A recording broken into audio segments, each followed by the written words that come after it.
All right. All right. So officially, since I've started recording, hello everybody. How are you? Um, Prior to starting the recorder, I was just clarifying the dates for the submission of assignments, and I was asked if if there are two assignments due on the 14th, and the answer is yes.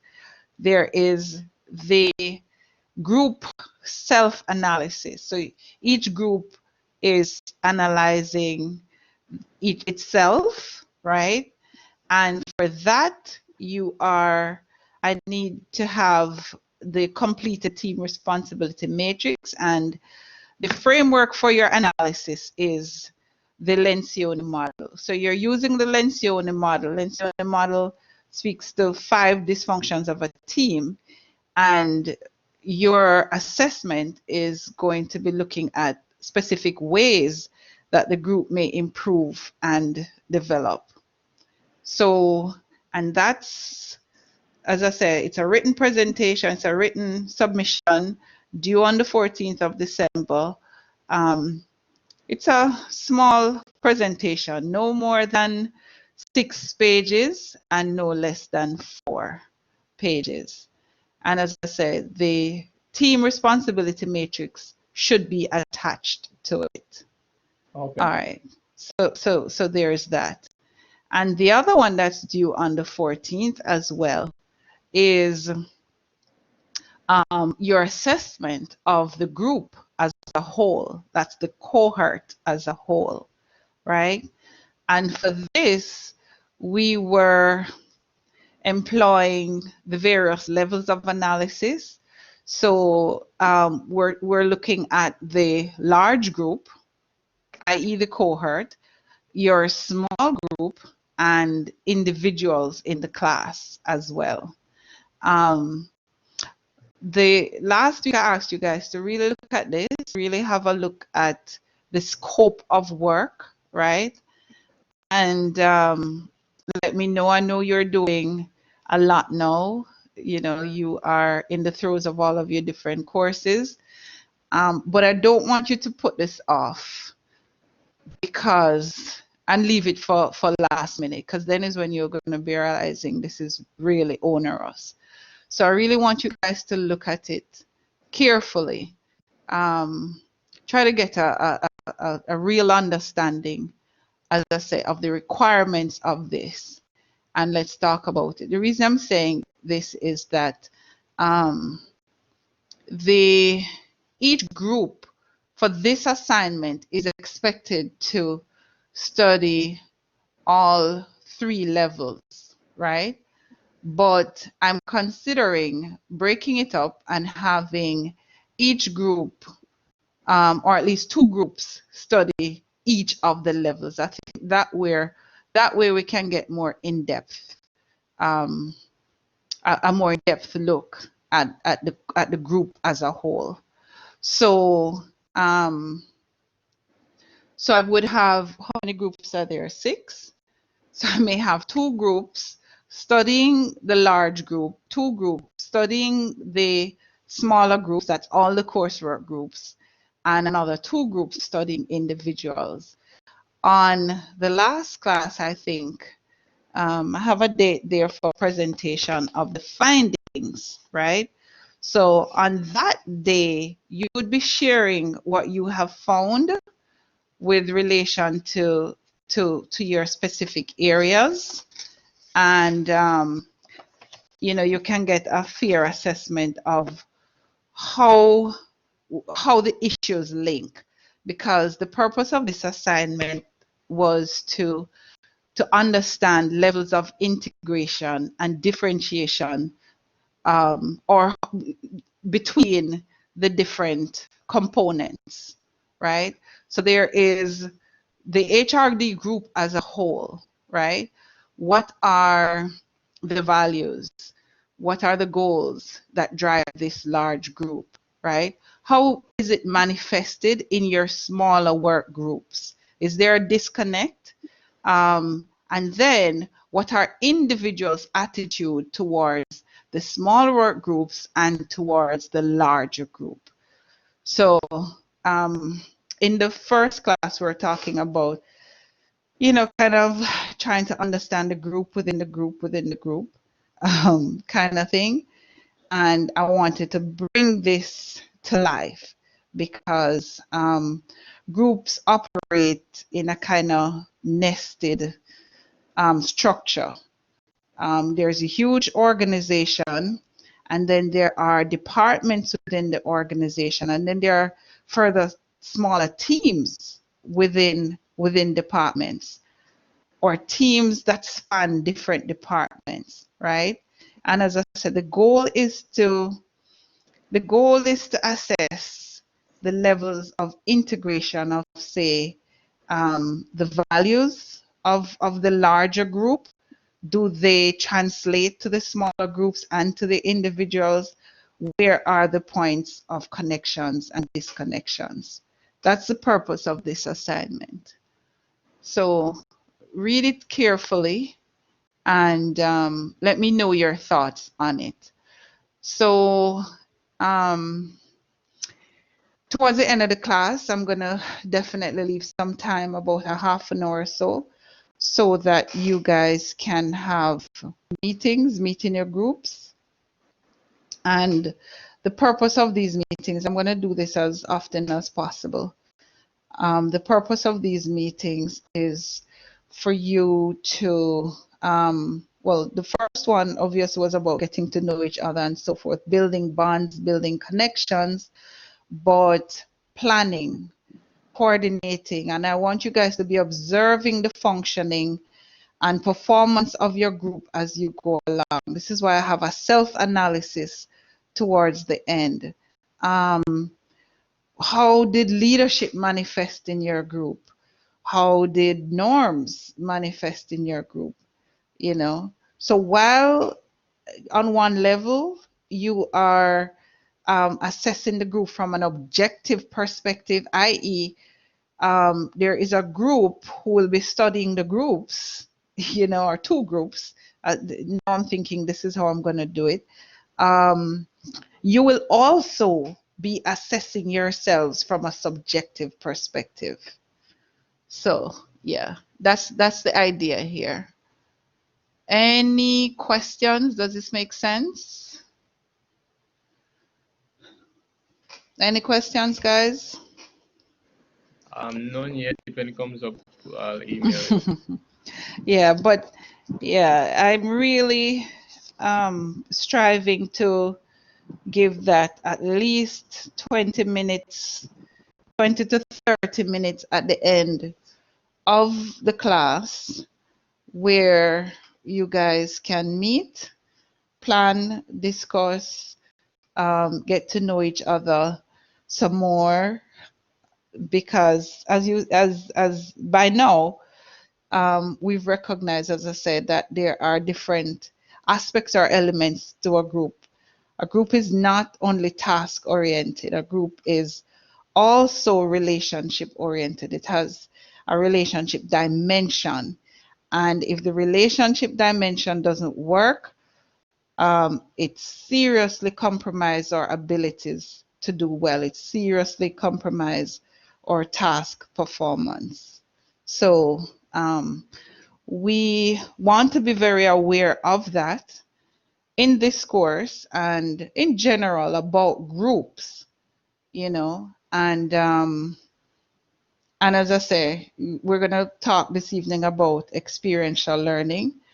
And yeah, so we are supposed to be experiencing this. This course is supposed to be structured in a way that you are experiencing what you are learning, So through this virtual medium, we're doing our best. But let's see. All righty. Any questions, guys? Welcome, everybody. I see 37 people here now. Yay. Class almost full. My internet at home is not working, so I have to leave half an hour early. Okay. All right, sure. Thanks for that. Anna, you here? I know Anna is class rep. Anna, if I'm going Yes, through and miss? somebody's asking, if I'm going through and somebody's asking a question in the chat and I'm not able to see it, can you just pause me and And you bring it know, to your attention. Yes, miss. No right, problem. please. I'd appreciate that. I see the questions pop up, but they don't stay long Well, enough miss, for me. I got Yes. one message on WhatsApp. Yeah. Could you just repeat the assign? I'm sorry to do this to you, but could Mm-hmm. you just repeat what you said earlier in terms of the two assignments due on the 14th, just so you can provide the clarity for everyone who is asking outside. All Maybe not right. everything that you said, but Yes, yes, yes, miss. yes. There. Yes, miss. Yikes. Um, all right. So, well, let me start by saying, remember, just the assignment dates. You have the final assignment date is the 21st of December, and here you're submitting your written project, your self-analysis on the team player survey. So that's that. Outside of that, you have two other written submissions due on December 14, right? One of them is your group self-analysis, right? And the other is the analysis of the group as a whole, of the collective, of the HRD cohort. And the analysis of the group or the HRD cohort involves at least three different levels. And as it is now, each group is required to um, assess. Each group is required to conduct a study involving all three levels, right? But I am going to change that. I'm going to change that and have each group, well, there are 6 groups, so I'm going to have 2 groups um, do the larger level, another 2 groups do the small groups, like this, the 6 groups, and another 2 groups doing individuals. At the end of the study, um, you are expected to share your results with the class, right? And the date for sharing these results is on the outline, and that is November 23. So that's November 23. So clearly, I'm expecting that you begin this project, you begin collecting your data, you know, and putting your data together so you can give us some preliminary assessment of what's going on with regard to these 3 different levels, right? Right, and that's the 23rd. Having done that, then you would be writing up your project now. So I would give you feedback, of course, on the 23rd. And based on this feedback, you will be writing up your project for submission on December 14. So hopefully that helps. So the task at hand now is to assign the different segments to the different groups. So I'll do that towards the end of the class and let you guys know. But I want you to read the assignment very carefully, very, very carefully. And if there's any questions at all, right, please let me know. All right. Not Right. just So, this Miss, assignment, by the way, all of the assignments, all of them. Yes. I'm listening yes, now. on the class schedule, you had something for the 21st, which has passed, and that Mm-hmm. was to complete the inventory and the team player survey.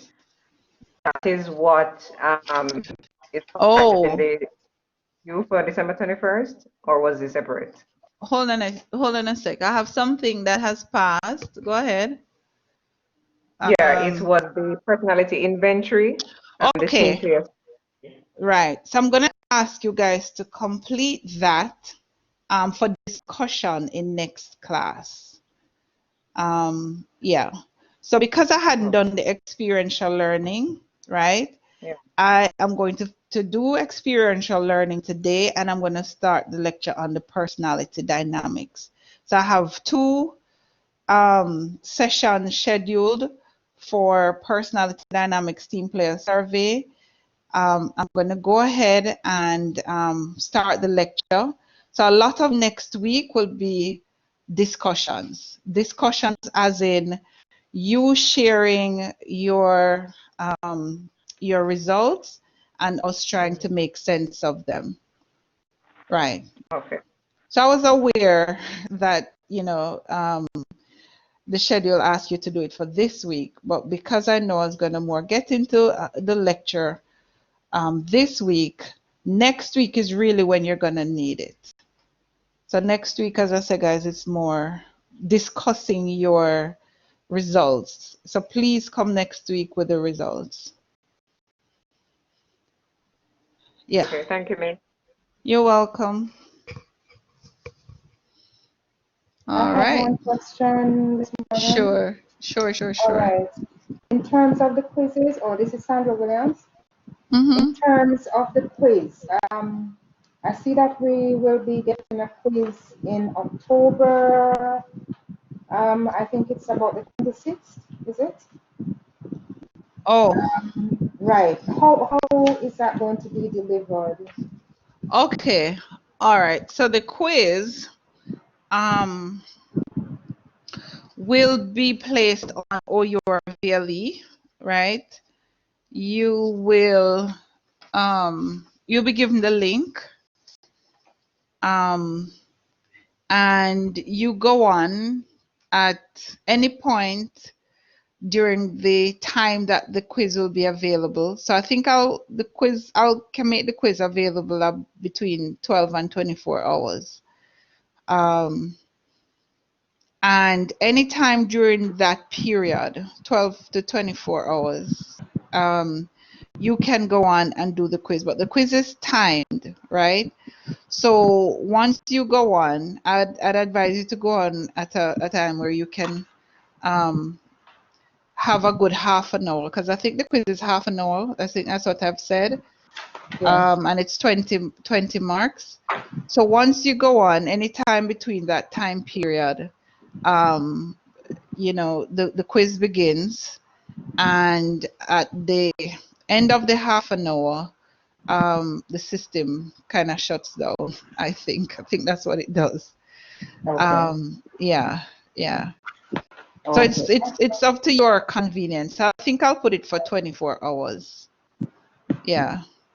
Okay. So you can go on anytime within that 24-hour period and do the quiz. Okay. Yeah. That's right. Yeah. All right. So right.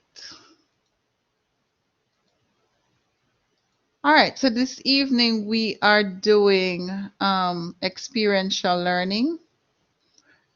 I'm about to upload my file since I was there preparing for the Zoom link. Yeah, just a sec, guys. Are you able to access your files? Hello. I printed mine, so I have mine with me. Okay, great. So we begin off. Okay, so we begin of course with the quote about from Herbert Otto. Change and growth take place. If you have it in front of you, somebody read it for me, please, while I upload it. Anybody?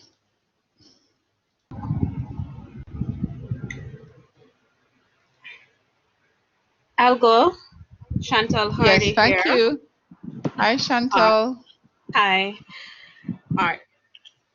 Experiential learning approach. Mm-hmm. Change and growth take place when a person has risked himself and dares to become involved with experimenting with his own life by Herbert Otto. Right. This quote is intended to provide an indication of what we're getting into when we, you know, what we signed up for this course. So here we go. Yeah. Right.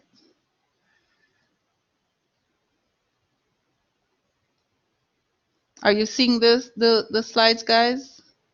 Yes, miss. Yes, miss. Okay, great. I think I was clicking it too much. Right. Change and growth take place when a person has risked himself and dares to become involved with experimenting with his own life. Now, everything you do, right? Every, I was gonna say task, but everything you undertake in life is potentially life-changing. Or it's more than potentially, it is life-changing. And this course is one that was designed to allow you to interrogate yourselves. Interrogate yourselves in relation to the groups that you are in, how groups have impacted you, how you are impacting groups. As I say, guys, this is something that happens without us being aware of it, right? And so group dynamics provide a kind of third eye, I would want to call it, that helps us to now become aware, right? We are, as I said, becoming like the mad scientist, trying to study and understand ourselves. And so this process requires you to be very open and to think about ways that you may wish to modify behavior, modify thoughts about who you are. And as I say, think about ways how you may be, because this course is not purporting to change you at all. That's not what we're about. But when we ask for your reflections on ways that you might have changed, you know, or you could change, we're just saying that we want to know that you recognize the difference between where you are and where you can be potentially, right? So if your philosophy, if you have a philosophy of self-growth, that as human beings we're always learning, growing, changing, right? Then you would at least appreciate that even if you decide that you do not wish to, there is space for you to grow. So when we mark, students are always asking, but this is my work. This is how I feel. And this is true. This is true. But at the end of the day, having gone through this course, having been introduced to this new body of information, we're hoping that you can at least be aware of where you are now in relation to where you possibly can be. So that's what this is about. So it's identifying the appropriate tools for use in behavior assessment and change initiatives, formulating behavior change modification plans, goals for personal and professional development. And we want to also explain the value of learning group skills for effective group functioning. So this is what we're about here.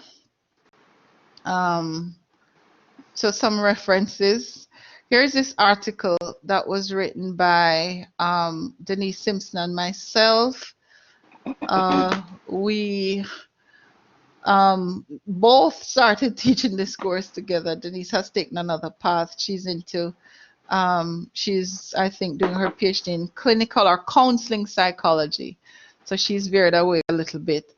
But we've worked together on both this and other self-development related courses. And this article, I think I have it there in the list of readings as well. The creative learning model, and it creatively integrates both the Cole's learning cycle and the learning journal to enhance learning potential. So I'm going to invite you guys to take a look at it, because it kind of helps to set the framework for what we're talking about here. Okay. So, learning. What is learning for you? What is learning for you? If we go with Johnson & Johnson, it is about the generation of an action theory from your own experiences, and then continually modifying it to improve your effectiveness. I like this definition because here learning involves action, but it's action theory. So it's it's coming up with your approach pretty much to how you would like to do something differently, right? So you have experienced something, you've had a concrete experience, right? You reflect on this experience. Wow, I was terrible there. Or, oh, I did a really good job with that presentation. Or I could have done better. So that's a reflection on the experience. Was your presentation. You reflect on it, and then you come up with an action theory. Okay, I was really great in this presentation. Now, how do I, what now do I think about myself as a presenter, right? Or what now do I think about this situation, or how is it the situation that facilitated my success? How much did I and my skills and training and perhaps practice help in that? So you generate an action theory, and then you experiment with this action theory, right? So you say, perhaps if I need to be a great presenter, I need to do X, Y, Z. And so you experiment with your action theory, and then again, you observe your action. So learning pretty much, guys, is about doing. That's all we're saying. Learning is about doing. Learning is more than the acquisition of information. A lot of people equate learning with that, learning with understanding new material. But learning occurs really when behavior change or when behavior modification can be observed. So we want to think about learning as such, very, very, in a very broad way. So instead of absorbing content, right? You as the learner, you're engaged in interaction. This is what experiential learning is about. Critically analyzing and reflecting and discussing in order to identify learning points. So this is different from, well, hold on, before I get into the assumptions about learning, in the pedagogical approach to learning, where the student listens and absorbs the information, right? As an experiential learner, adult learning takes a completely different approach. As we say, you decide to become engaged in the learning process through your reflection, through discussions, and therefore at different points, I'm definitely going to stop to give you guys an opportunity to express your views on what you are learning. Because right now,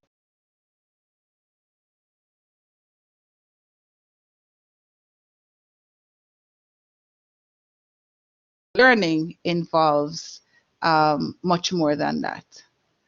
Why is my system? Are you hearing me, guys?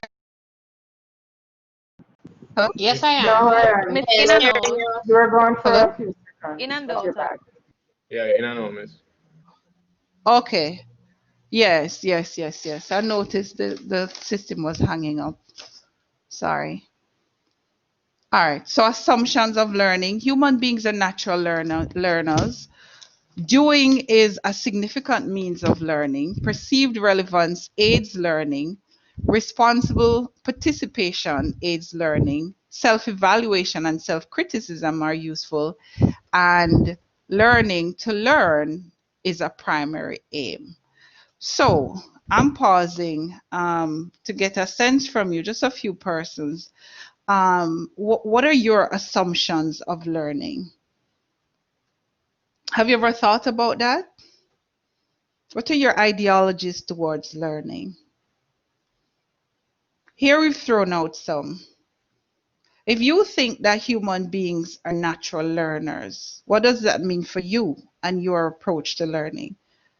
So the thing is, guys, we want you to own your assumptions. We want you to discover, to unearth your own assumptions about learning, because I can tell you that a lot of the blocks to learning is based on these embedded assumptions that we have. A lot of them that are embedded in our subconscious. We are not aware of what our assumptions are. So I'm pausing now. Can you identify any kind of fundamental assumption that you may have towards learning?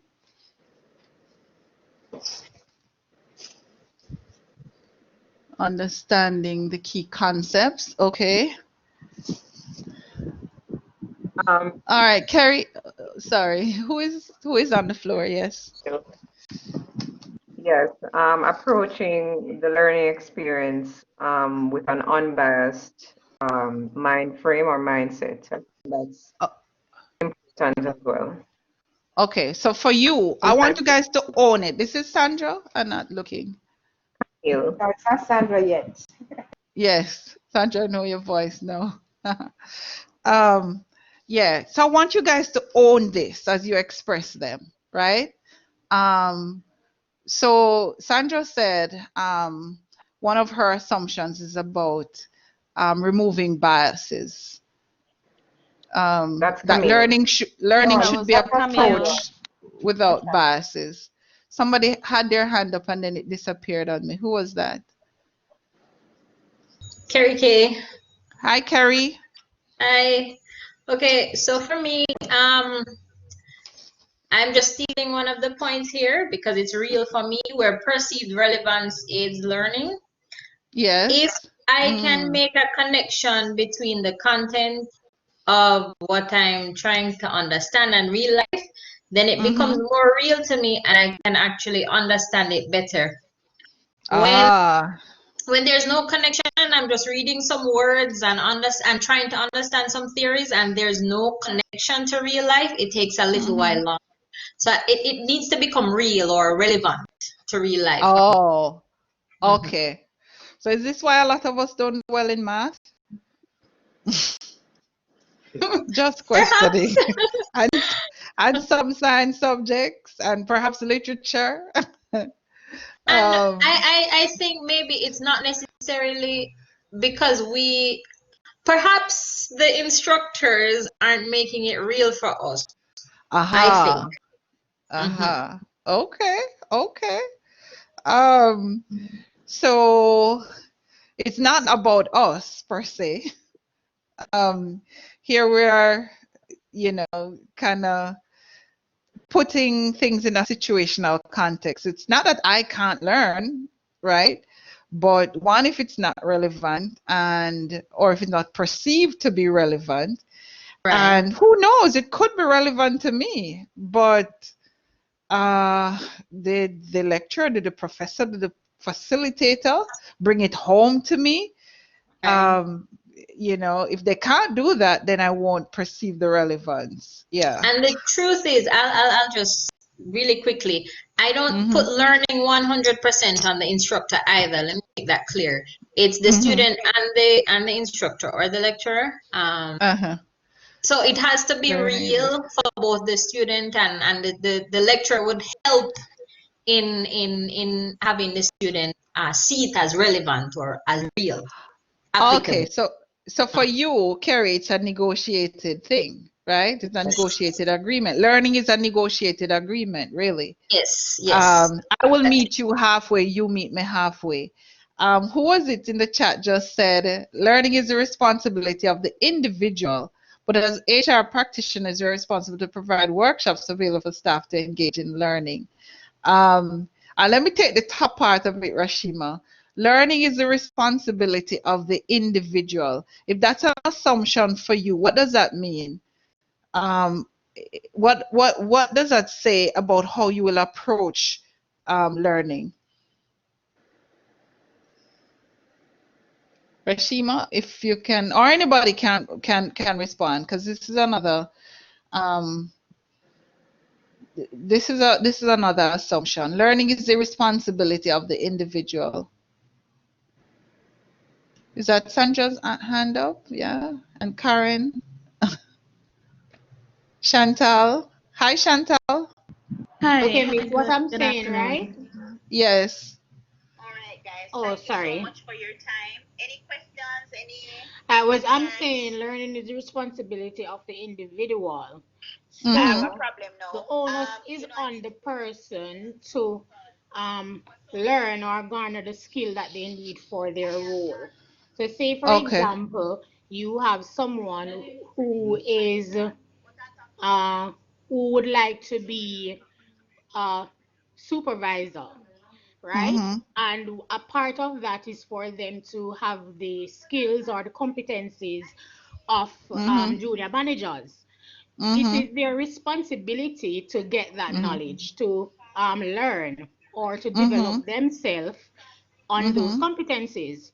Mm-hmm. However, as HR practitioners, we can enable that learning by Mm-hmm. providing different workshops for persons to develop the competencies. But I'm saying Okay. the onus is on the person themselves to be Okay. developed in the role and not the responsibility of the organization. Okay. Okay. Thank you for that. Thank you for that explanation. And do you know that this is one of the major assumptions of graduate school and graduate work?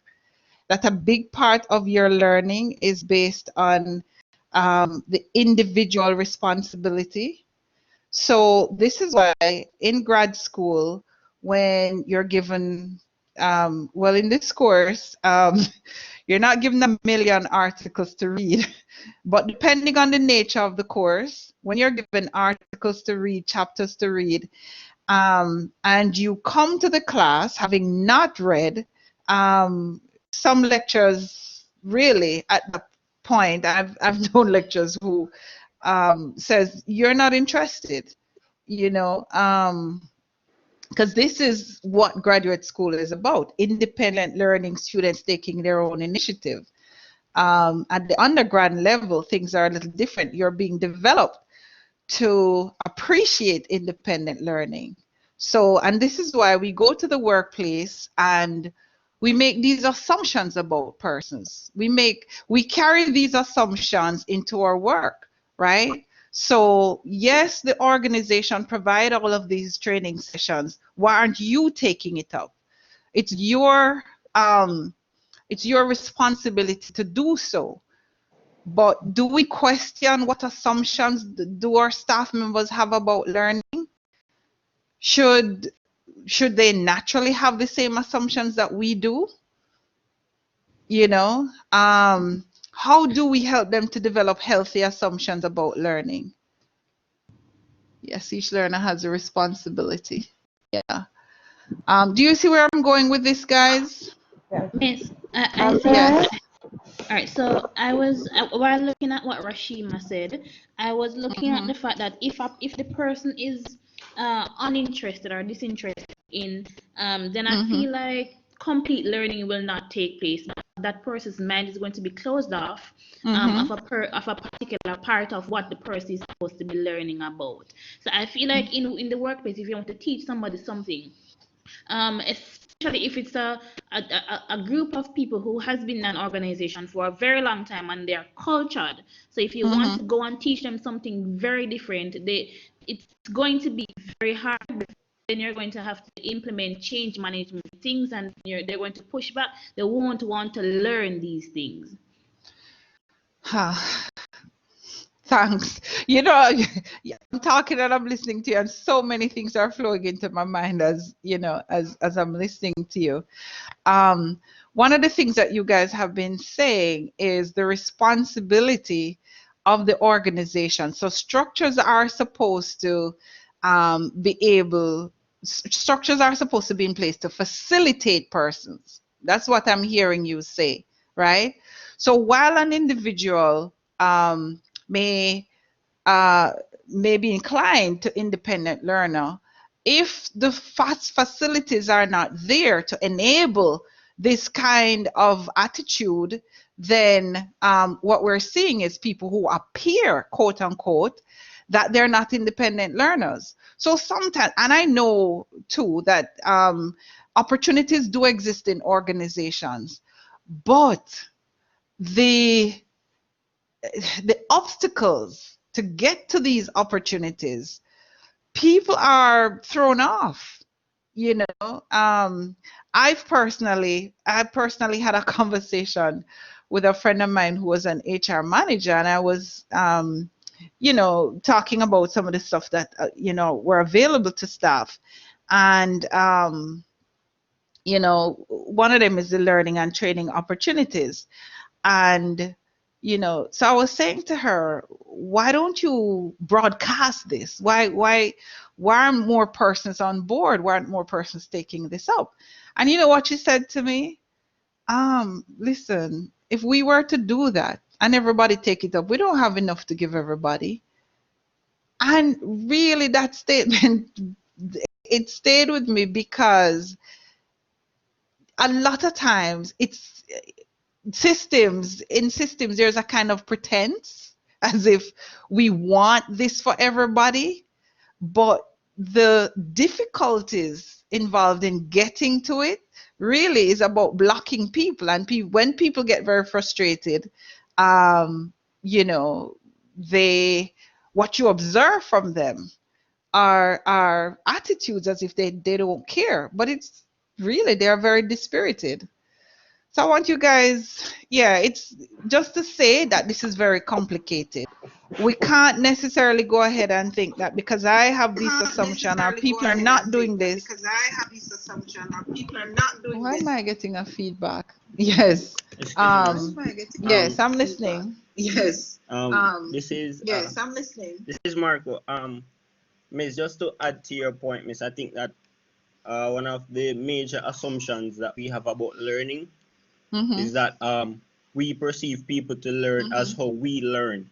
And so when they do not necessarily operate how we expect that we would operate, then we think that they're not interested or that they cannot learn or you know, things of that nature. And that is where the problem comes into play, and the assumption becomes a problem. Beautiful, beautiful. In May psychology, there's actually a term for that. Yes, sure. Okay, so I think that learning is automatic. And I recall many years ago when I was very young, I had a boss who I worked with. She was our vice president. And one of the things that she did, it was an insurance company. And one of the things we did was to handle litigations in motor vehicle accidents. So some of those files, cases went to lawyers, and Okay. she assigned me the responsibility of those files. Okay. So I observed her responses to some of the letters and so on, and I quickly learned. And she went off on, she got married and she went off on her honeymoon. And while she was away, the ones that were, I think, within my capacity to handle, I responded to them, and the others that were a little more complex, I let them remain. Now, when she got back, she was very upset because she said she did not know that I was understudying her. And so it appeared that there was no need for her because I was doing the work. Now, this is just to say, to reinforce what was said earlier, that we are natural learners, and wherever we are, somebody does not have to teach you something for you to learn it. You learn by observing and you learn by doing. And then it becomes an automatic thing. I recently said to a boss that I have, and it's a new person who came, a new director in my organization. And he asked me, the first thing he asked, because I'm a senior secretary, and a lot of times people attach a stereotype kind of thing to secretaries. They think that, oh, we just type and that's it. But my role as a senior secretary is very expansive. It is not restrictive at all. So I'm involved in pretty much everything in the department. And the first person he asked me was, can you do the work? I said, yes, I can do the work, not because I was taught how to do it, but because I learned how to do it. And I will learn to do it because these are things that I observed and these are things that I was doing myself. And so by learning and by observing and doing, I learned. And I've been able to function as an effective member of the department. Right? So I'm just really saying that it is my assumption that I have in terms of this is that learning is automatic. It doesn't need somebody to teach you. There are some things that you may aspire to learn a little more and you may sign up for a course or something like that. But really and truly, if you are in an environment where things are happening, you are going to learn those things. And it is said all the time that people are a product of their environment. And it is so because they learn what they see in their environment, whether it's good or bad, whether it is for education or so otherwise. even though learning is automatic, do you think all environments are conducive to learning, to automatic learning? It is dependent, but it depends on what. So if one is in an environment where all that you're really observing are the negative things, unless you have that drive within you to want something more, you are going to try to get out of that environment to seek that which you want. But if you are not that strong, then somebody will have to pull you away from that environment, set up these kind of arena, set up the arena for you to go and learn that which is edificacious and get you on a certain path. So thank you so much for that. So here's another assumption. Learning is automatic. But then I asked a question about whether all environments facilitate automatic learning. The point we're making from these discussions, guys, and I've been kind of going through the board, some very interesting, the chat, some very interesting points, is that at the end of the day, it is complicated. It is complicated, right? And to sift through this web, right? One of the things that we want to encourage people to do is first to have a clear, is to identify clearly what their learning assumptions are, right? And this is what this discussion was about. So if you didn't contribute to the conversation or to the chat, in your reflection moment, right? I want you to think about what these assumptions are. And then importantly, I also want you to think about the extent to which you project these assumptions onto others. So if you think learning is automatic, but you're observing somebody or you supervising somebody or whatever, and it doesn't appear that they are engaging in learning in this automatic fashion, are you likely to perceive something negative of them, right? So that's another thing. Observe your assessment of others, your judgment of others based on your own assumptions. And finally, the third thing based on all of this is I want you guys to be very cognizant of how interpersonal environment affects these assumptions or influence these assumptions that we have, or how these assumptions play out. So for example, again, you may say, that if you are in a negative environment and you observe that it's not offering the space for automatic learning, then you have the capacity to take yourselves and go somewhere else. But you may be able to do so now in this instance, and this is why we're saying interaction group dynamics is situational, guys. This is very important that you understand this. In this situation, you may be able to do so, but in another situation, based on the variables that are interacting or the variables that are at play, how easy or how difficult will it be for you to do that? So I mentioned, I think in a previous lecture, that for the most part, we are, psychologists call it cognizers. We tend to want to simplify our world. And a part of the simplification of our world is to assure a sense of predictability. If I think about this situation in this way, then I'm assuming that all situations will be very similar to this one. Or if I think about people or you in particular in this way, then I'm going to be assumed. I want to be able to predict your behavior based on this assumption that I have, right? But guys, life is not that simple, where we are forced to simplify the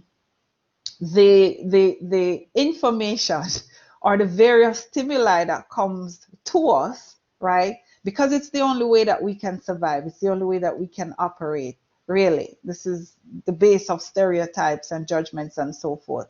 But I want us to be able to look a little bit beyond that and to understand, not that we can help it a lot of times, but to understand that this is how we are operating, that this is just a part of the bigger picture.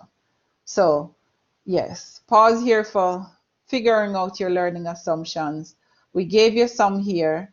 So go and look. Perhaps you can find some of yours here. Perhaps you can come up with some more. The dominant learning assumption, though, as we see here, teacher sends information, teacher packages information, target students, ensure receive, reproduce selected information. Right. So this is the regular chalk talk, kind of didactic approach to learning. You're in a class, I'm talking, I package the information and you learn.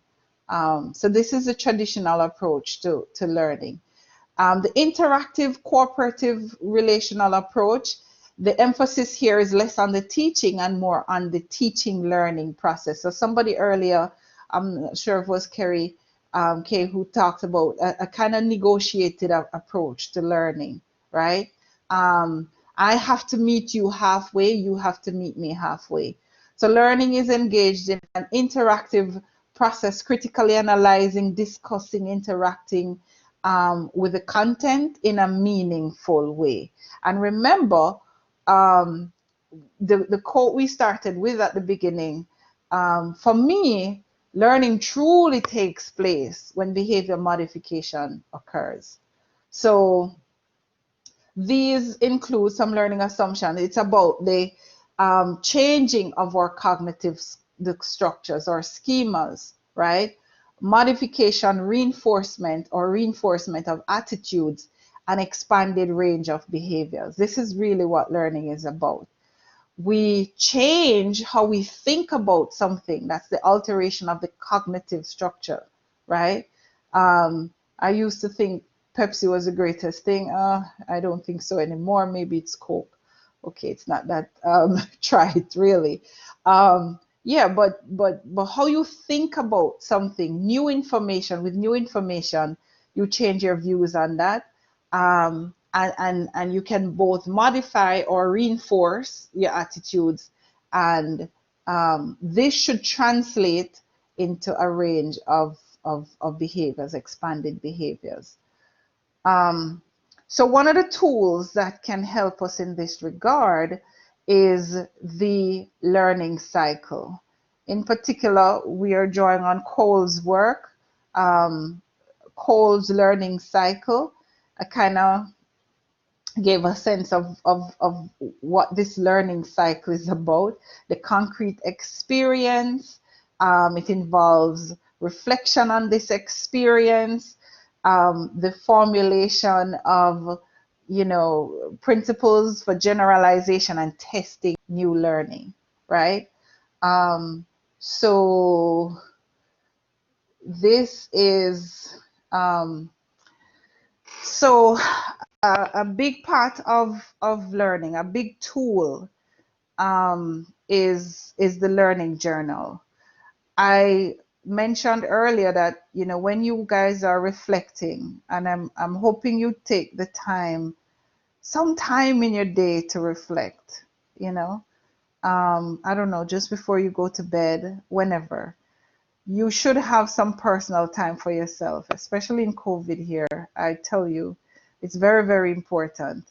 So perhaps you want to have reflection on your personal life, but there should be some kind of reflection. And this course, of course, helps to bridge both your, intellectual life, your school, and your work life. It helps to bridge several different identities. So this can be included in your reflection, right?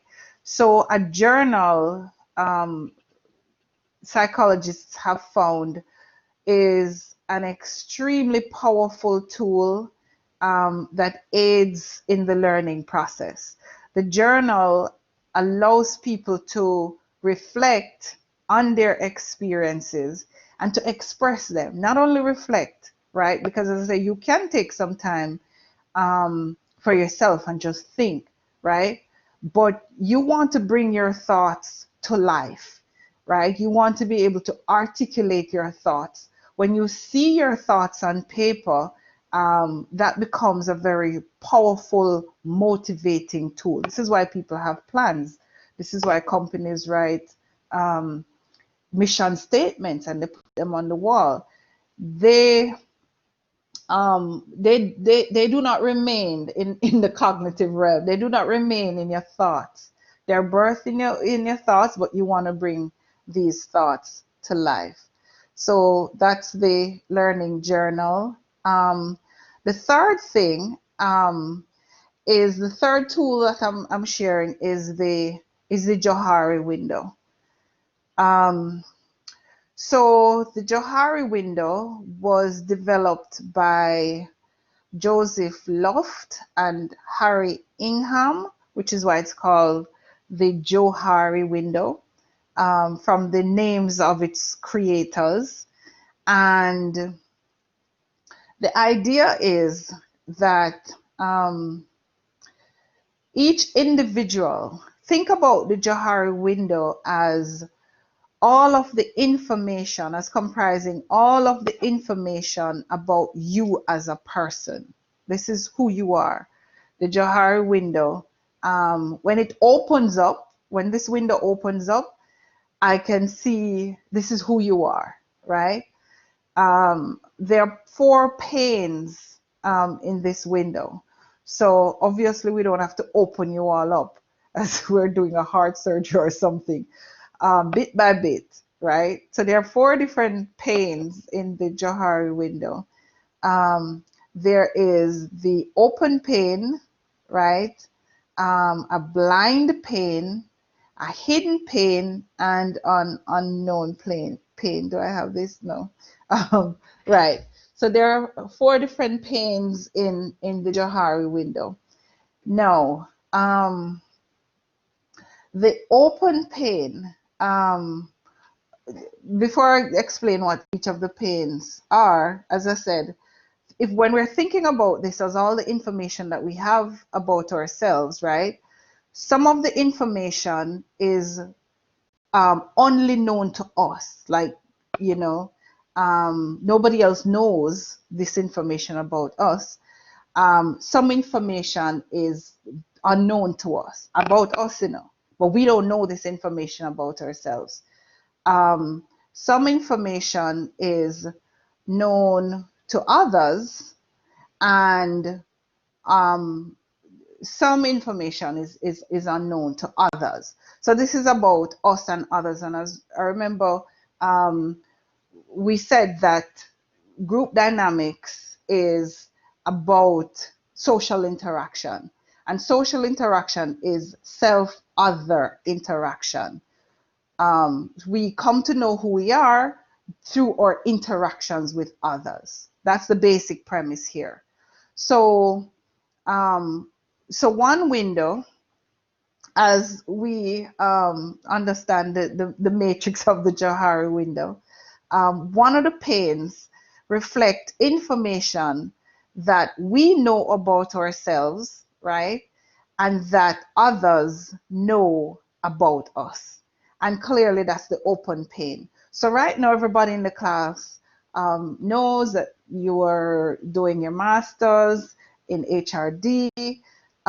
What is another thing everybody knows about everybody? Oh, everybody knows your gender.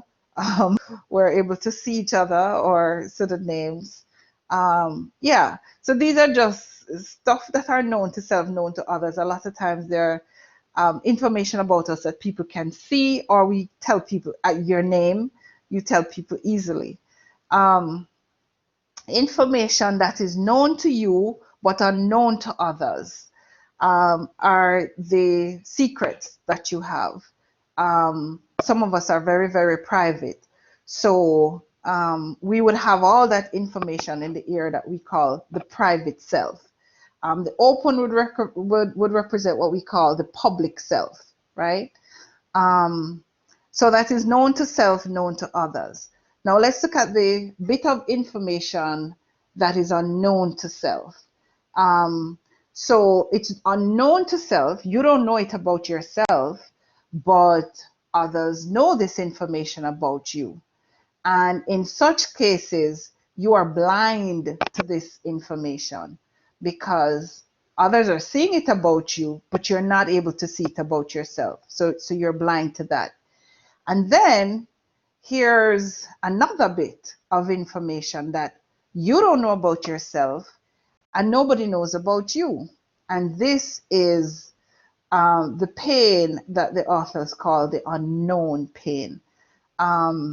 So for those of you who've never, I'm sure some of you in here have been exposed to the Johari window model.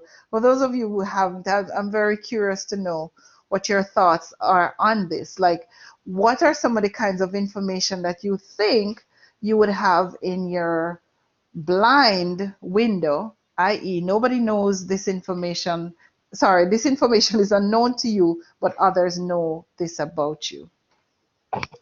Yeah, I'm pausing to hear from you guys. Are you there? What are some of the information that you don't know about yourself, but other people know this about you? But Miss, we don't know it about I don't ourselves. know. Somebody would have to tell Okay. me. I like that. You got me there. Okay, let me phrase it a different way. Okay, so over time, you've come to learn things about yourself, i.e., they were once blind to you. So now that, wow, I now know this about me, in this reflection that we're having now, can you share with us something that was perhaps, some aspects of you that were perhaps blind, but were revealed to you based on feedback from others? Anybody? Oh, the positive. I've always seen the positive in situations. Rashima, you didn't know that about yourself, and people tell you that about you? Yeah, well, I didn't know that. I always try to look at the positive side of whatever situation it is. It's just that over Mm. time, persons say that to me that, you Mm-hmm. always look at the other side to the situation or always try to see another person's perspective. So I do that Yes. now, but I wasn't aware that I was doing it. So now that you're aware, how does that make you feel? How does that impact how you go about your interactions now? Well, I'm now conscious of it based Uh-huh. on when I'm speaking to other persons or when I'm interacting with other persons, Uh-huh. and it makes me, uh, well, say for example, I'm responding to an email or I'm going to respond to a message, I kind of read Uh-huh. and reread to ensure that that Uh-huh. thing that they're saying that they know about me is there. Uh-huh. So I Mm. kind of pause before responding. Mm-hmm. While before I may not have done that, but now I do that. Oh, okay. I will So type a now that text you know message to that people respond to have this someone and delete it and then retype it. Haha. So now that you know that people have this expectation of you, like, oh, I can't allow people to see this negative. You feel it Yeah, sometime coming right. through, and you're like, oh, back up on that, back up on Back up that. on that one, yeah. Boy, and this is exactly what social interactions are about, guys. We are For always me, can I say something? operating in a way to meet people's expectations. Is this Abigail? Is it? Yes, No, I was. Okay. Oh, No, go ahead though. Go ahead. Abigail has her hand up, which is why I thought it was her. Go ahead though. All right. Well, I want to answer the question that you had asked. Mm-hmm. What you notice about me that I don't know, I think I still don't know, is leadership qualities. Um, Mm. yes, ever since from first form to Mm-hmm. fifth, every teacher in high school put that on my report. And the Oh. thing is, I've never nominated or participated in clubs and those stuff. I always stay away from it. I tend to be Mm-hmm. a little quiet side.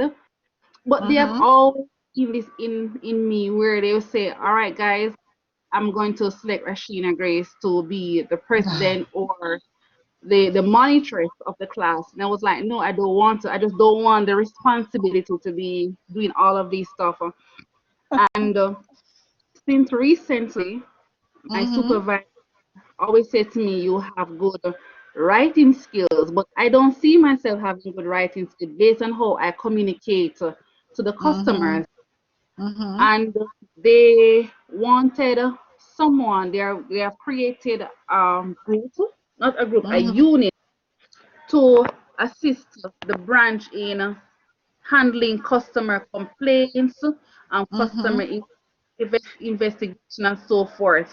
Mm-hmm. And on my writing skills and how I have been communicating with customers, they Mm-hmm. had selected me to, well, to be a part of this new unit. It's Mm-hmm. basically customer service, customer experience to assist with or reduce or have that one-on-one connection with the customer. Because customer loyalty is very important in an Right, right, right, organization if you really want to thrive. right. So that is one thing. I still don't see it in myself. I just know that I have passion for helping people to become better off. So I guess in my writing, they have picked up that as well. So that's just what persons have been telling me. Have you, but you have, you've always stepped up to the responsibility though, have you? Yes, that is it. You see, once I'm not going to say I'm going to be a class monitor or I'm going to be a lead, but once you put me in that position, I assume full responsibility for everything. Oh, okay, okay, okay. You see, Yes. learning and self-understanding has different components, right? So sometimes you are behaviorally, right? You do leadership, which is why persons are able to see it, right? And this is why, as one psychologist says, I do, therefore I must be. So a lot of people only come to know who they are by observing their actions. And then there is the other way where you think about yourself. I think, therefore I am. That is who? Descartes. So so you imagine yourselves a particular way. So the cognitive shift takes place first, which you allow to lead the behavioral push. But for some person, it's the behavior. But a lot of times we found that the behavior, when it starts from the behavior, the cognitive shift takes a little longer. And this is why, going back to look at the Coles learning cycle right here, right? The people have been observing. This is your concrete experience of you as a leader, of you being, an excellent customer service representative, right? In your reflection, and perhaps this is where you need to work on, in your reflection and observation of your own behavior, the formulation of the concepts and generalization, this is where you say now, oh, wait, I do, therefore I must be, which would be in concert. So you will be catching up now to what people are seeing. But I feel like if this aspect, the observation and reflection, hasn't taken place, it's very difficult for you to make that cognitive shift. And perhaps having made that cognitive shift, who knows what your potential will be like? You see what I'm saying? Yeah, I'm So, working on it. well, do some I'm more of the trying. observation and reflection. So perhaps they're observing your behaviors, but you're not pausing to observing you. You have to step outside of yourself and allow yourself to see yourself in the moment. I know that sounds away, but I understand. Yeah, I yes, understand. yes. And Marv, like you said, wow, did I do that? You know what I Yeah, mean? yes. And we ought to do it for everything. We ought to do it for our great behaviors, and we ought to do it for our behaviors that are not so great as well. When we are engaged in a quarrel with somebody or something, step outside of the situation and look at yourself in the quarrel. Look at yourself, in a row with somebody, and ask yourself, am I comfortable with what I'm seeing there? And so that's a part of the observation and reflection. And this is where now your journal helps. Because sometimes it's so powerful. What you've observed is so powerful that to make sense of it, you have to write it down. There is one of these little publications. Everybody knows Who Moved My Cheese, right? There's the Who Moved My Cheese. Yes, miss. Yes, And miss. then there's another one So called good. Fish. Have you ever seen Fish? Have you ever read Fish? No, miss. It's very similar. I think it's like in a similar series to Who Moved My Cheese. It's not as popular, but it's also a very powerful publication of a female manager who transformed her department that everybody thought of. She had just inherited, occupied the position um, of a department everybody called a toxic dump. And the book is called Fish because in one of her reflections, she kind of wandered. She left the office and she kind of wandered into the market, into the fish market, and she was just observing what was going on there. And it was just amazing how she formulated some principles based on our observation that she carried back into her department. Just try them out. Here again, guys, you see this is so powerful too, the Cole's learning cycle. You see the testing new learning here, and the quote that we started with about, you know, your being being brave enough, you know, to become involved in your own learning and to take risks. This is what this is talking about, guys. Testing new learning. You don't know if it's gonna work, but it's about the confidence from your theory that you formulated that it will work. And so in the publication on fish, a lot of it was about how she took time from herself and from the office. I think that it was when she was Sunday afternoon, she talked about the book got into how she, you know, she left the kids and stuff with her husband and she'd go to a little coffee shop and just reflected. She write all of what was going on, about how she felt about what was going on as well in the office as she was testing and trying out new stuff. And so there, you know, the journal was used as a very, very powerful tool. So, you know, guys, we're throwing these out, but we're saying that experiential learning, you know, if you're to really, it involves getting involved with yourself as you learn. You know, I don't know if I'm making sense with that, but yeah. So yeah, blind, hidden, the unknown though, the unknown. Aren't you curious about the unknown? What could you not know about yourself and nobody know about you either? Anybody?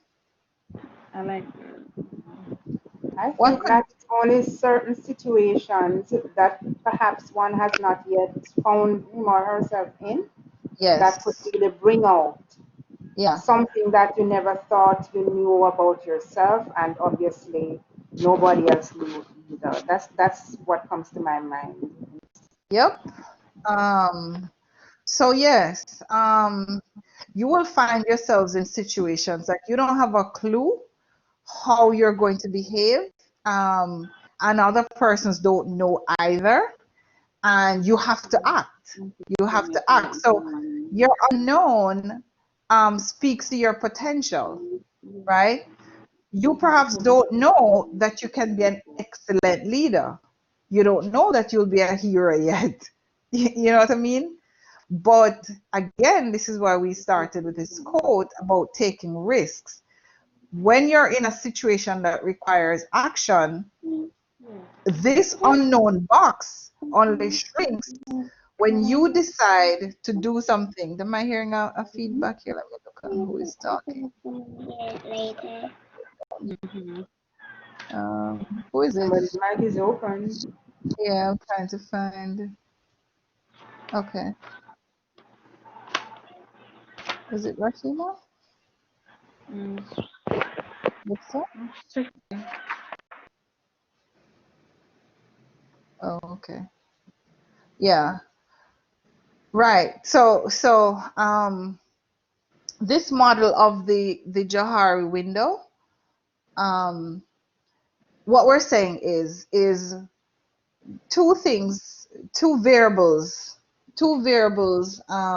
influence changes in these boxes: self-disclosure and feedback, right? So the more you tell about yourselves, I should have some other drawings here, which I could draw it, like I would be drawing this on the board, but imagine I'm drawing this. when people get to know you for the first time, your open box is extremely small. Isn't that true, guys? That's Yes, right. your open box is very small. Your hidden box is huge, right? Your blind box is, yeah, fairly large too, and your unknown box is large. However, the more you begin to disclose information about yourself, right, is the more the hidden box contracts, it gets smaller, right? And you begin to disclose information about yourself when what? When you begin to trust people. Yes? Yeah, I was saying That, when you get When you begin to get comfortable and start trusting aha. the person. So trust is a very, very important variable here, right? And this is why, I've included the Lencioni model in the team building because his base, one of his base variable in his 5 dysfunctions of a team is absence of trust. Guys, if trust is not established from very early on in a relationship, then it's almost impossible to take it anywhere else. And it's any kind of interpersonal relationship, right? If you are in a relationship, if you're in an organization, in your family, wherever it is, and your open box consistently remains small, it doesn't expand, then that relationship may prove very problematic because people people may be opening up, person's open box may be expanding, and if yours isn't, there's no reciprocity in this relationship. So people are going to be saying, I can't be telling you everything and you don't tell me anything, right? So self-disclosure is an extremely important element. And this is why, again, when we ask you guys to go out in groups and stuff and to talk, it's some of it is just to talk about yourselves. Um, where do you live? If it's relevant, just some personal information. The more people know a little bit more about you, the more human you become to persons, right? And the more people are able to open up to you.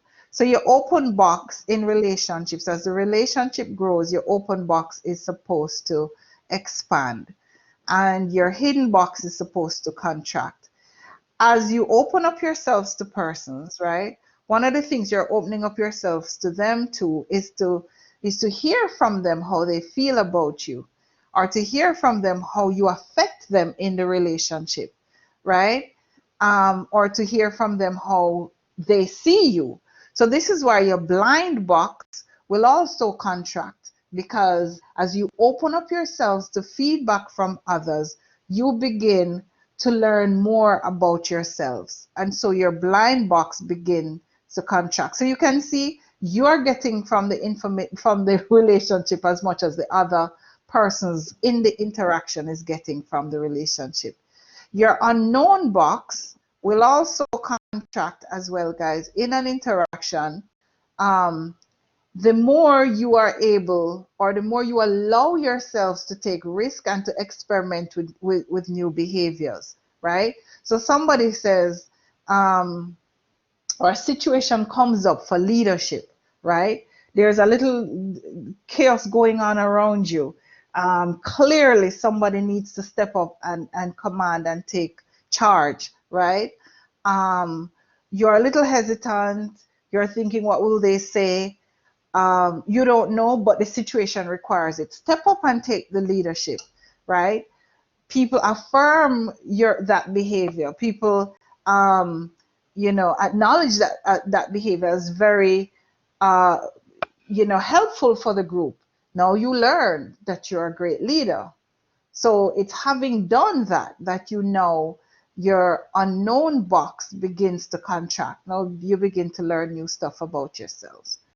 So Yeah, so the jar window is a very interactive model, guys. As you assess yourselves, as you assess the information that you get from others, the self-assessment that you'll be doing with the team player survey, you will be given an opportunity to receive feedback from others about how you are. So it will be interesting to see if your blind box is contracting, right? Um, you'll be able to get a sense to how open you are perhaps to persons, you know. So how do people experience you in an interaction setting? Sometimes people don't tell you directly, they are always giving you hints, you know. You make people uncomfortable. Maybe they're saying you make them uncomfortable by just not sharing, by being hidden, you know. But your assumption in life is that people ought to be private, da da da da da. So, you know, here's another tool. I'm just saying, guys, the Johar window for you to get a glimpse of what's going on with you. We talked about feedback. Feedback is very critical in the Johar window. Some conditions for feedback: trust and credibility, perceived supportiveness, expressions of specific terms, right? Clear examples, appropriate timing, consistency. You know, and the funny thing, I think that theoretically we all know these things, but how do they manifest? How do we really practice these things, you know? And because we're aware that we don't always have the skills to do this, past experience of that window, yes. um, you know, because we're aware that we have very impoverished skills in this regard, we, as much as the other persons who we're to receive feedback from, we tend to be very closed. So here are some variables that we need to interrogate. How supportive are you in your feedback? How specific are you? You always do this. Nothing peeves me more. That's so not specific. And I am aware that I peeve people too when I say very calmly, can you give me at least 2 examples when I've done this? And you can see them trying to come up with one, and maybe they are correct, you know, maybe they are correct that I am always, not always, but you know, they experience that behavior as always, you know, because it upsets them so much. But because they've gone ahead with the generalities, they're not able to find the specific, and then they get flustered and all that jazz. Clear examples, appropriate timing, and consistency. So all those are important for, yeah. Self-disclosure is also about sharing information about yourself with others in the group. We've just said that. Learning about how others think, feel. It deepens trust, but it also involves some risk. The more you tell of yourself, the more the possibilities of that information being used in malicious ways against you. So behavior modification, new forms of personal and interpersonal action, consciously chosen and pursued as part of one's own personal development. So this is what behavior modification is about. Ultimately, this is where we want to get, right? When we talk about personality, we're going to ask the question, do people change? And is there a cutoff date for people changing? Somebody once told me, I'm like a 1-cent coin. I will not change. That's funny. Hi, Sandra. But Miss, could that change be that unknown box? When we talk about people changing, could it be that it is not that they have changed, but that is what was in them at, all the time? It's just that it was unknown to them and also unknown to us. Well, it does represent a change, though. It does, because remember, you already everything that you are, if you know what I mean. Life is a lot about discovery. Here's one of my assumptions coming out. Um, Life is about discovery of who we are, and it's situations that allow this discovery to happen, you know. Um, so for example, I choose, and I tell people all the time, it's a choice. I am often described as a quote unquote nice person, and I fully appreciate that. I've leaned into it, I've accepted it, right? There are some other descriptions that come with that, right? And so, um, yeah, and I think perhaps I've absorbed it so much that it has become me, and maybe it was always me. But one of the drawbacks with that is that people make other assumptions about me. I'm soft, a pushover. I'm sure some people in here have had people describe them as such. Yes. But I'm always quick to remind people, hey, it is a choice though. It is a choice, and as human beings, everything that runs in you runs in me as well. You know what I mean? So I can discover aspects of me that, I may not like, but I perhaps choose not to try as best as possible not to put myself in situations where I discover that. I don't know if I'm making sense here, guys. The point is, and this is again another assumption, I'm never surprised by anything that people do or become or anything like that, because personally I believe that we are everything. We can become excellent selves or selves that we're not so very proud of. And as a social psychologist, I can say that a lot of this is based on situations. Situations. So when people are put in some situations, um, you see different aspects of them, and this is why self-discovery is an ongoing thing as well. Sometimes you find yourselves in situations where you see aspects of you you've never seen before, and you're asking yourself, who is this person? And so So that is why I'm saying that perhaps it's not a change really, but it is what is in you already that is just now being brought to the fore. yes, Look at yes, in that manner. yes. Oh, okay, yes, I get what you're saying, but I was still using the change for semantic purposes, meaning to everybody else it's a change, and even to you it's a change, if you know what I'm saying. So unless you have an assumption about yourself that you are anything and can be anything, which most people generally don't, um, then for you this is not a change. This is just another aspect of who you are. But to people in interaction, this is a modification of your behavior. Because again, guys, remember I say that we strive for predictability.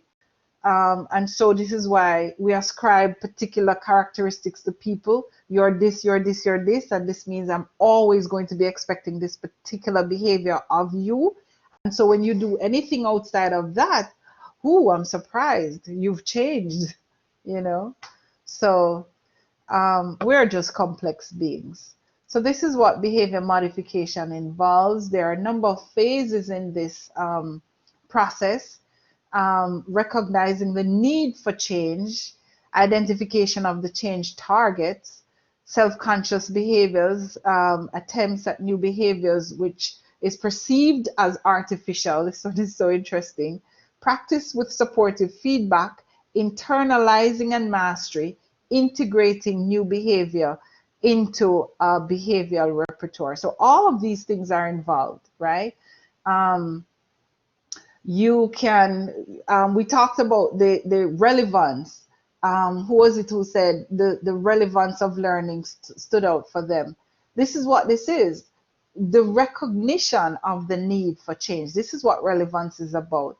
And then having recognized the need for change, how are you going to change? You know that a lot of people get stuck at the recognition stage, guys. And this is why people are advised to write plans and goals. What do you think plans and goals are? Plans and goals are about setting change targets. I want to change in this way. I want to take off 5 pounds. I want to do X. And again, this is why goals are so powerful. They're very powerful inducers of change. So what are the targets? Yes? I have a question. Do you think actually writing using a pen and paper is better than typing something, say, in your phone? That okay, I'm going to do this.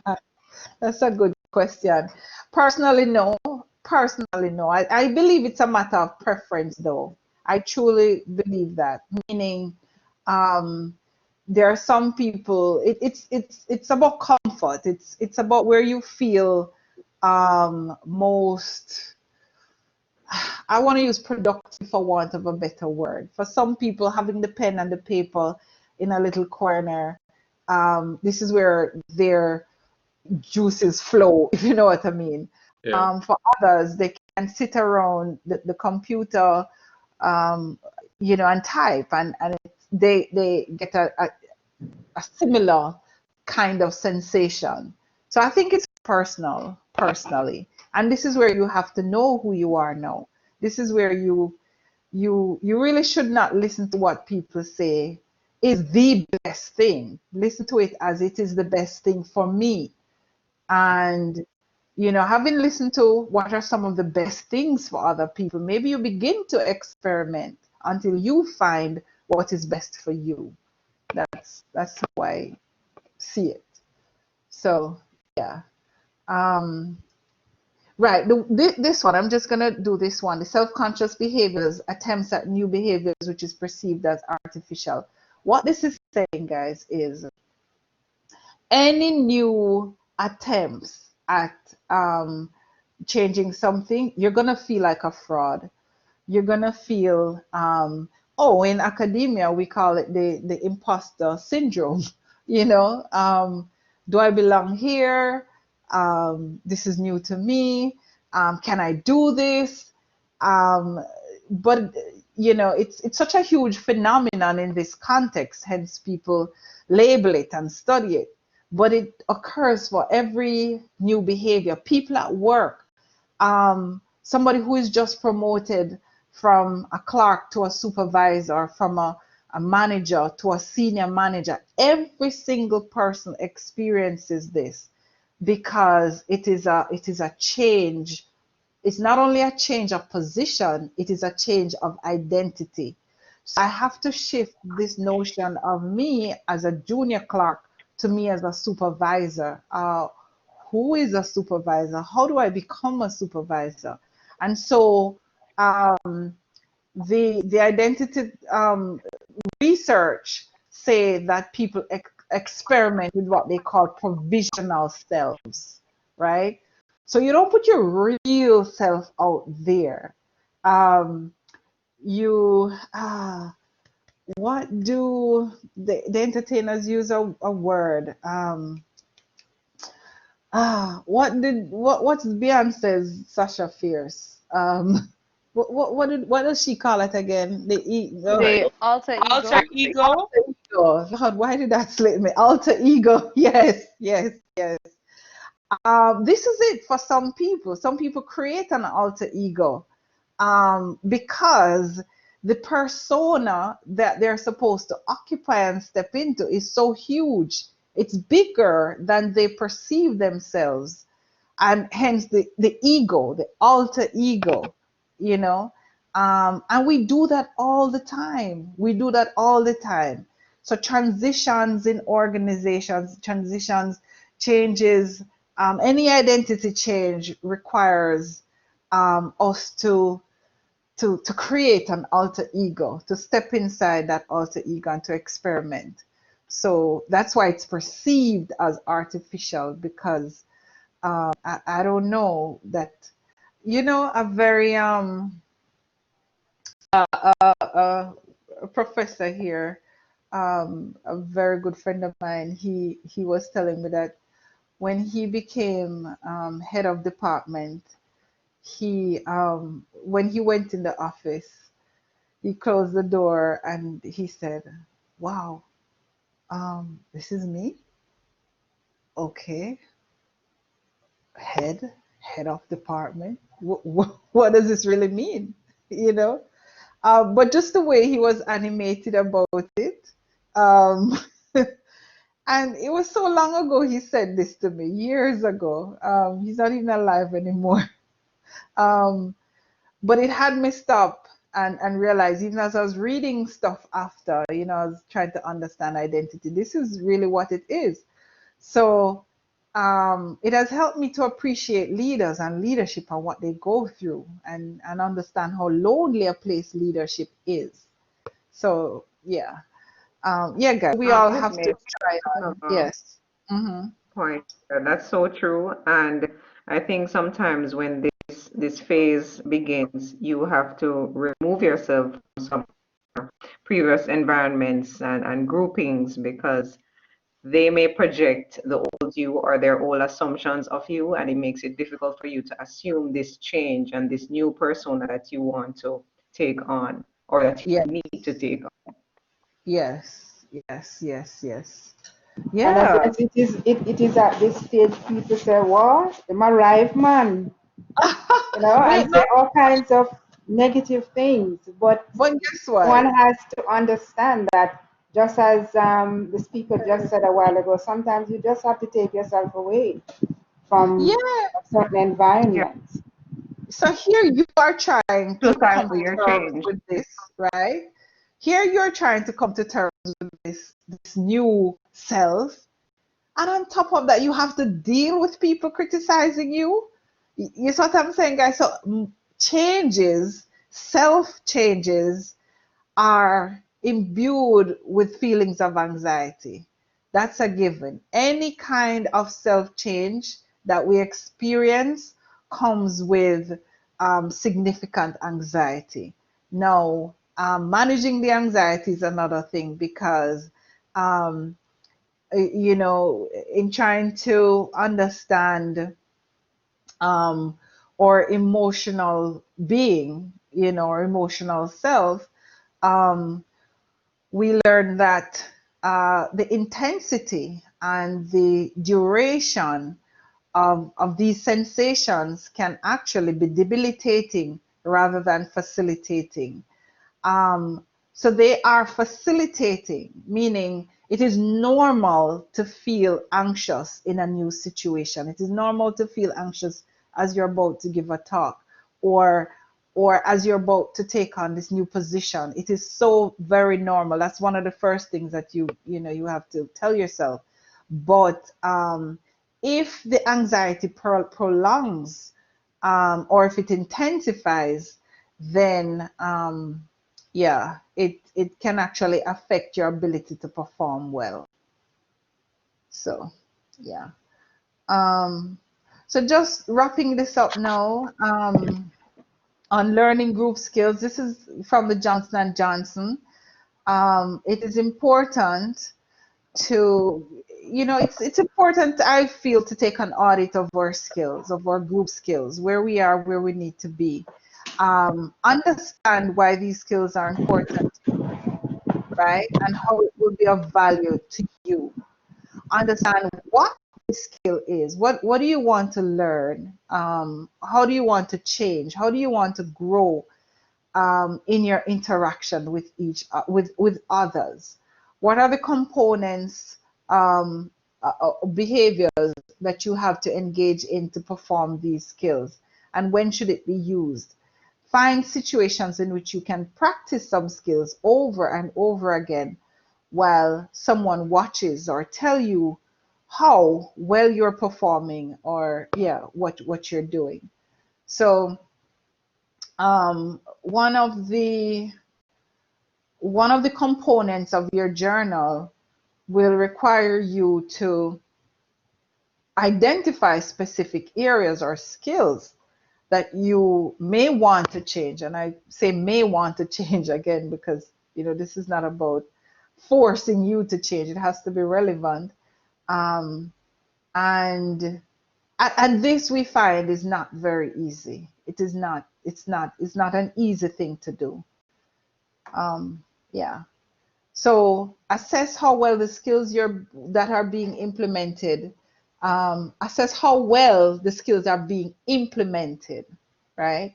So you have to sweat in practice before you can perform in a concert, pretty much. So you have to do it over and over and over again. Don't be hard on yourself. You want to become a better leader, right? You've been thrust in a leadership role. You want to develop some important leadership skills. Be gentle on yourself, right? If you don't get it correct, and just know that it is about practice. I find sometimes, especially when we're younger in a situation, maybe perhaps younger in age and younger in profession or whatever, it's easy to look at people who have been doing this for years. I mean, the ease at which people seem to be doing something, and imagine ourselves as such. And I usually have to remind people, hello, this person has been doing this thing for the past 20 years. You're just beginning. You cannot judge yourself, or you cannot rate yourself in comparison to this person. You can say that you'd like to develop in such a fashion, but sometimes we pit ourselves against these persons who have practiced and practiced and practiced, and in a way that it demotivates or demoralizes us. Keep practicing until the skill feels real, until it becomes an automatic habit or pattern. Think about when you just started to learn to drive, guys. Were you looking down at the hood of the car like I was, and the instructor keeps saying, look ahead, you know? And I remember looking at people who are driving and eating and putting on makeup. Not recommended, not recommended. But people were just multitasking while they're driving and saying, wow, wow. And now you find yourself driving and you're not even thinking of the things you're doing. So it does become automatic after a while. And it's these kinds of reflections. What I'm saying here is you're pulling into your reflection other real life examples of things that you've overcome. And believe me, that is very, very powerful, because sometimes we think that we don't have examples in our own lives. We have to look outside of our lives for examples. No, we do have them too. Get friends to encourage you and to use your skills and help others. Helping others, as we know. Those of us who've held class and you've read, and so you are explaining things to people, you know that that's the best way to express your learning and to learn deeper. So finally, the learning contract. In this course, we operate in a way that we acknowledge that, and in discussions about the self, right, is a very vulnerable discussion, right? People will be sharing things about themselves. And so we usually operate with what we call a learning contract. And the learning contract also is supposed to hold us accountable to our own learning. And this is why we kind of started with the learning assumptions, right? I feel like at this stage of our lives, we're not learning for learning's sake. We're learning, and we're not even only learning for the sake of getting that promotion. Yes, the promotion is will happen. It will be one of the outcomes.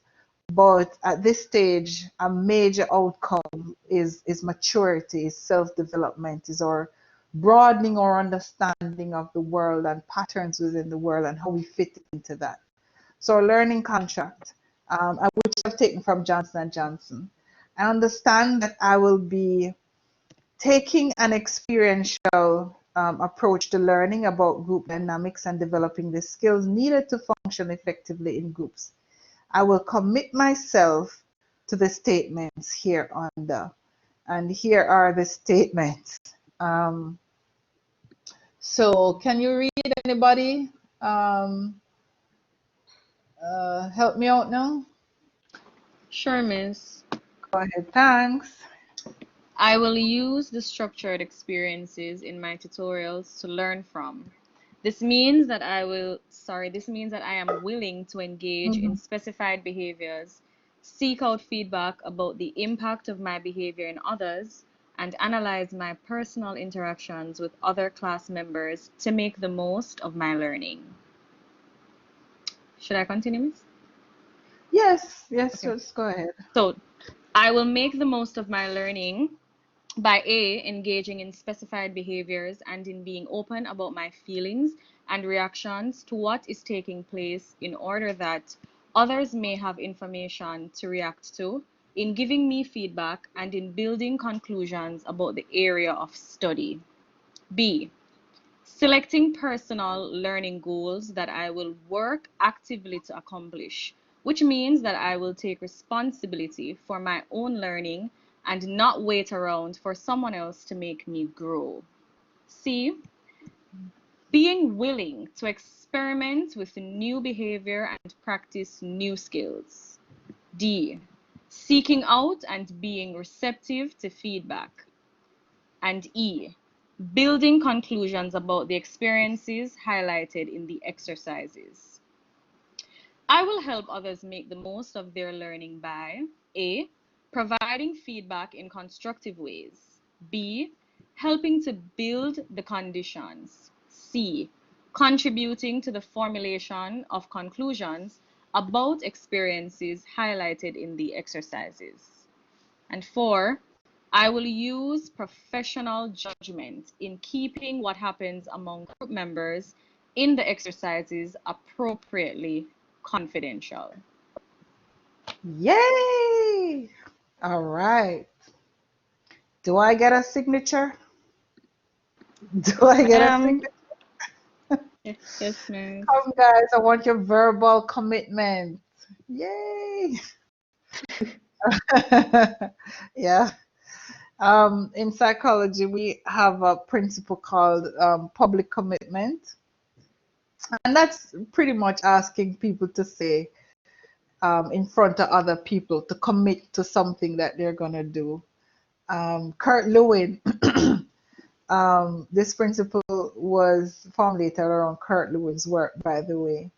And the idea is by expressing this, you know that people are going to be looking up to you to fulfill your commitment or to carry out your commitment. So every time you think of slacking off, you think about all of the people who heard you say, yes, I will use structured experiences.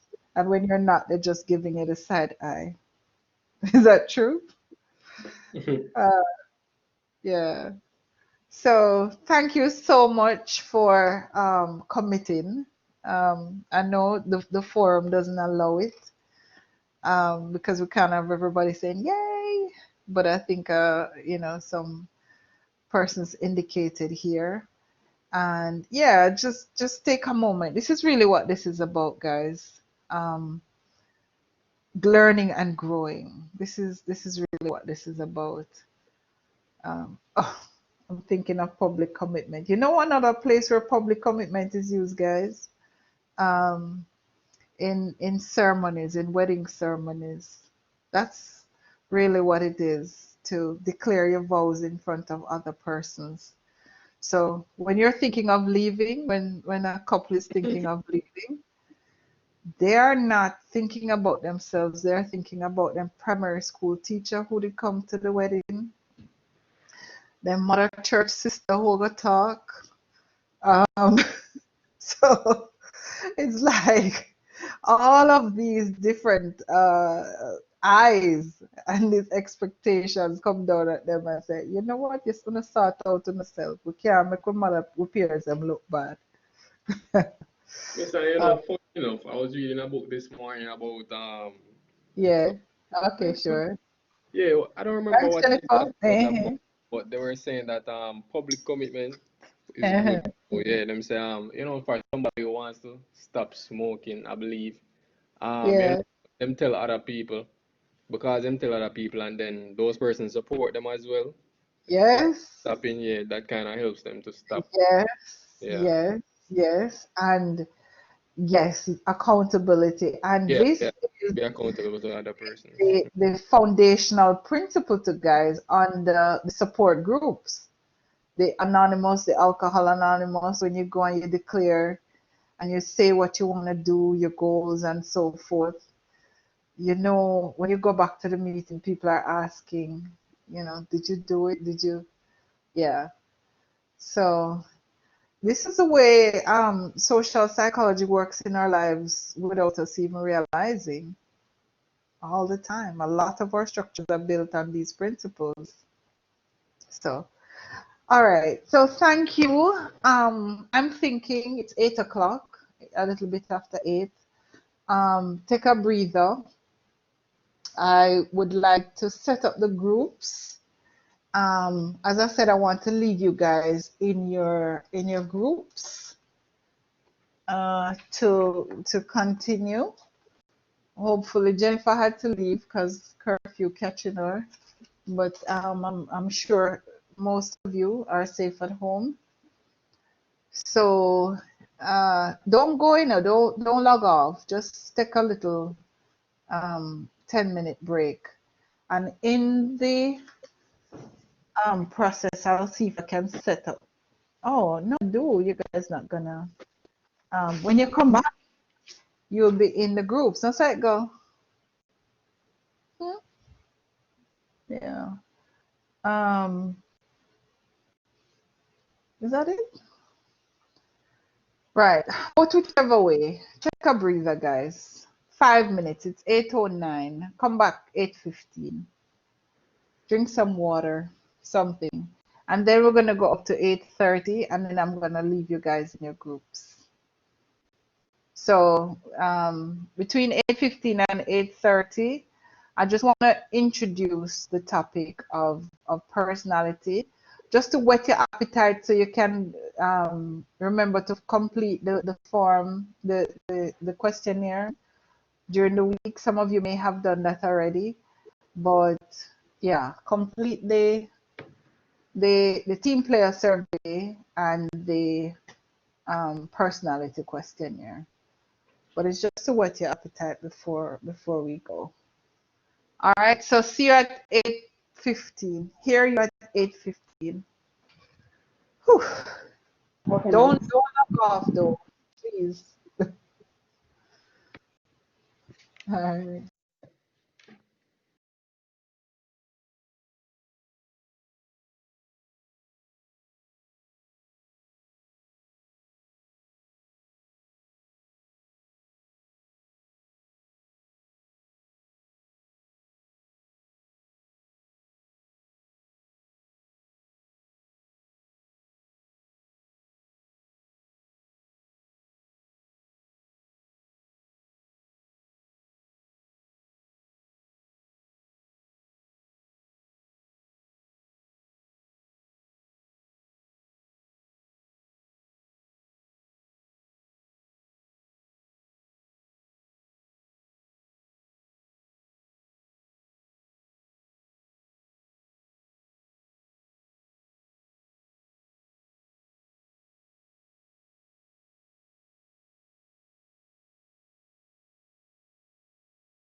I'm back, guys.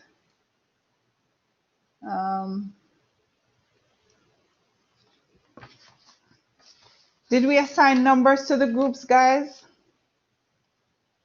Are you hearing me? Miss, I don't remember if we Yes, did. miss. Remember my group wanted to be group 4. Oh, I did not assign numbers to the group, did I? Oh man. Oh yes. So the group with Shireen, is it? Is that group 1? And they're doing the individual and the group? Anybody from that group? All right, Shireen, I think I have your group already set. Yes, I have your group already set. Uh, the group with Abigail. Abigail, what group are you? Group 4. Yes, Group 4. Okay. Did you choose your topic area? Yes, our topic is cohesion and development. Okay, let me make sure that I have it. Okay, that's the group with Anna Kay.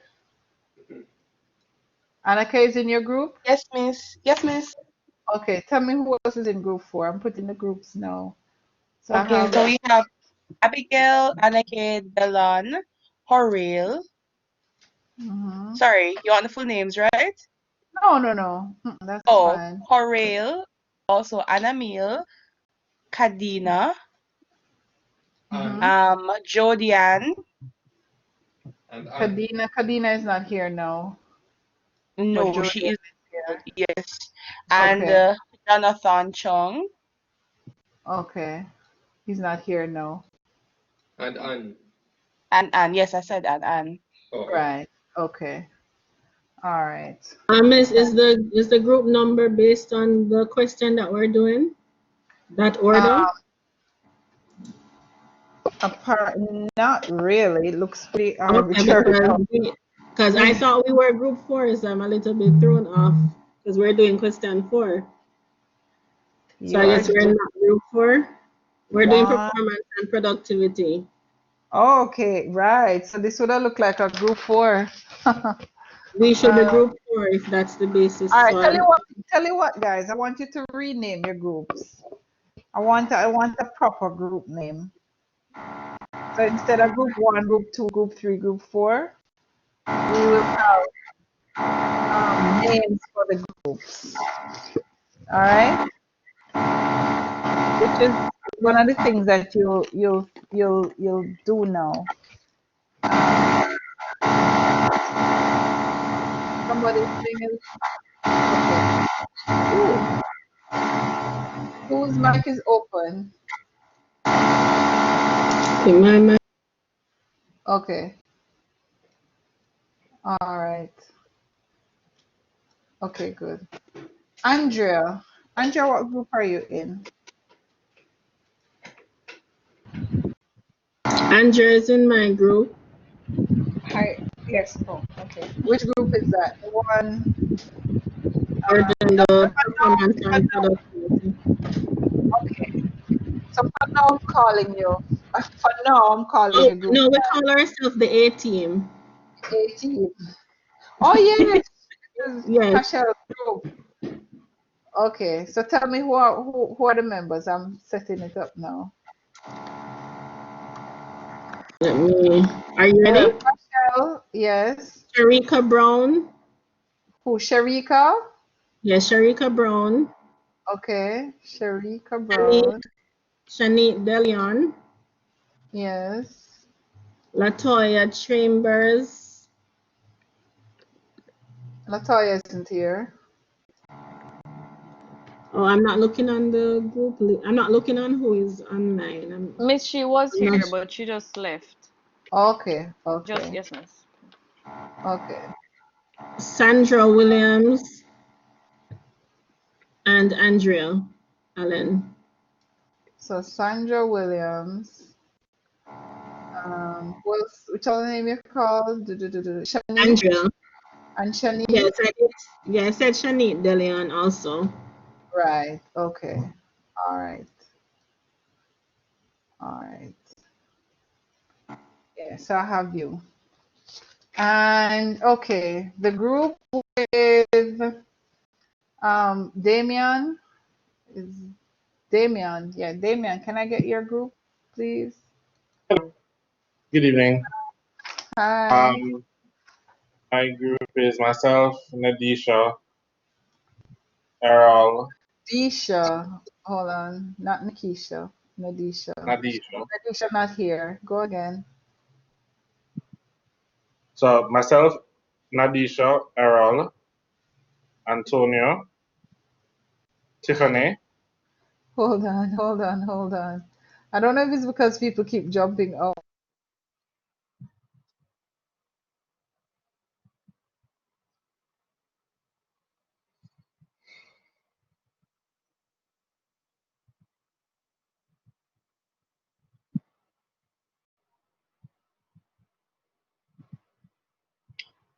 Did you lose Miss?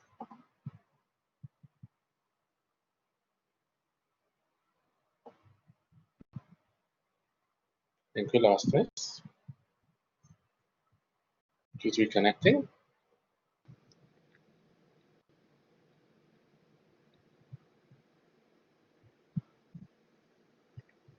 Miss Marlon drop off? Yeah, shall we reconnect?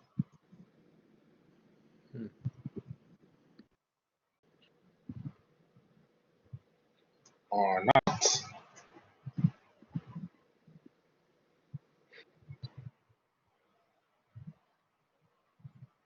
Seem to be experiencing some technical difficulties at this time. Please bear with us as we sort through and resolve our issues.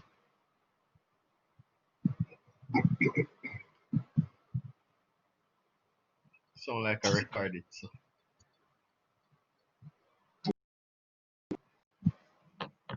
So what is this, flight 6102? The pilot has turned on the fasten seatbelt signs. Please remain in your seats as we are about to experience some turbulence. Have you missed your calling, Damien? It would seem so. I could get a second job. Or, I mean, a fourth. Wow, outstanding. Overwhelming is more the word. You do it.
All right. Hi, team. Is everybody hearing me? Hello. Yes, Yes, we're and hearing I'm hearing you. All right, cool. I just got off of the phone with Miss. She's unable to rejoin. So what she was asking is if we could just see who here has the presenter privileges, but then kind of thought that over. And I was telling her that we all have subgroups, so we can just go and meet in our WhatsApp groups that we've created for our teams. So instead of stating, I have typed, I'm going to submit to the comment section what she wants for us to do. So yeah. So I'm gonna submit it right now. Let me just reread to see if I've completed the personality and team super. So I've submitted it in the chat section. So she's going to she's expecting that next week when we meet, we can pick up from here based on these instructions. All right. Can you also share that in the main WhatsApp group, Anna? Yeah, true. Let me do that. True. I'll do that. All right. And I'm going to also post her number so that if you'd like to reach her for any particular reason, you can. All right. So I guess we can go, guys. All right. Okay, bye. All right, good night, everyone. Thanks. Good night, everybody. Bye. Thanks. Bye. Night. Keep safe, people.